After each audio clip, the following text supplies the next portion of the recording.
মই জীৱনৰ বাস্তৱতাক প্ৰশ্ন কৰিলোঁ, তই ইমান কঠিন কিয়? বাস্তৱতাই হাঁহি হাঁহি উত্তৰ দিলে, এইখন পৃথিৱীত সহজ বস্তুৰ মূল্য নাই। এটা মানুহৰ বেয়া সময় বেছিদিন নাথাকে। বেয়া সময় পাৰ হৈ ভাল সময় আহিবই। সেই সময়ছোৱাত কোনে কি কৰিলে সেয়া বেছি মনত থাকে।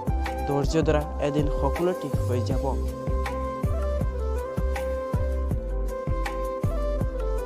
ভালপোৱা সেইটো আজিকালি ৱাইফাইৰ নিচিনা হৈ গৈছে। যিমান সময়ৰ ওচৰত থাকিবা সিমান সময় কানেক্টেড, দূৰত গ'লে চাৰ্জিং নেটৱৰ্ক। ভালপোৱা মানে সৰু সুৰা কাজিয়া হ'লে কোনে আগত চৰি ক'ব তাৰ অপেক্ষাত থকা। সেইটো সম্পৰ্কই দীৰ্ঘস্থায়ী হয় যি সম্পৰ্কত দুজনে দুজনক পাই বেটা কাকো নিবিচাৰে।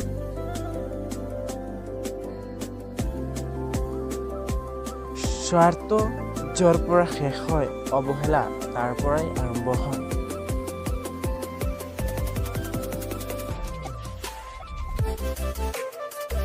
এটা মানুহ যেতিয়া মানসিকভাৱে ভাঙি পৰে তেতিয়া সঠিক সিদ্ধান্তও সি ল'ব নোৱাৰে।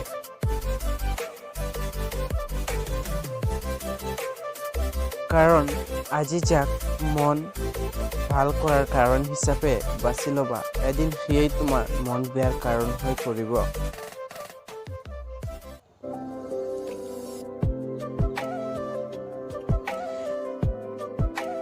মন বেয়া হ'লে নিজে নিজক সান্ত্বনা দি মন ভাল কৰাৰ চেষ্টা কৰা।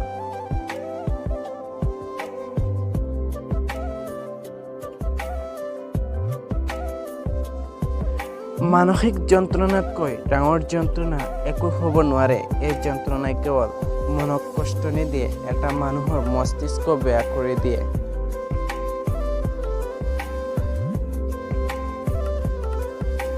হাজাৰটা সুখৰ স্মৃতিয়ে এটা কষ্ট মচি পেলাব নোৱাৰে, কিন্তু এটা কষ্টই হাজাৰটা সুখৰ স্মৃতি মচি পেলাব পাৰে। হয়, এয়াই সঁচা।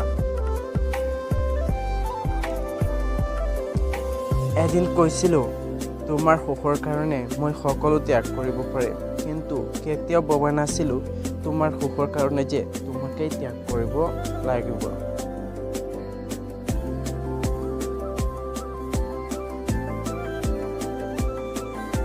মানুহৰ ভাল দেখিলে কিছুমান মানুহৰ গা খজুৱায়।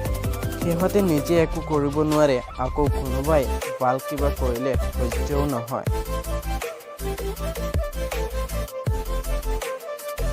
মানুহে কয় ভালপোৱা সঁচা হ'লে সি ঘূৰি আহিবই।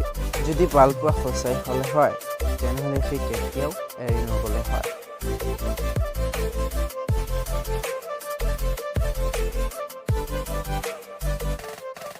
যিয়ে এবাৰ এৰি গুচি যায় অথবা আকৌ উভতি আহে, বিশ্বাস কৰক সি আকৌ গুচি যাব। তুমি হাজাৰ চেষ্টা কৰিও তাক ধৰি ৰাখিব নোৱাৰিবা। গাৰুত মাতা ৰাখিলে যিসকল টোপনিত যায় সিহঁতৰ নিচিনা সুখী মানুহ এখন পৃথিৱীত নাই।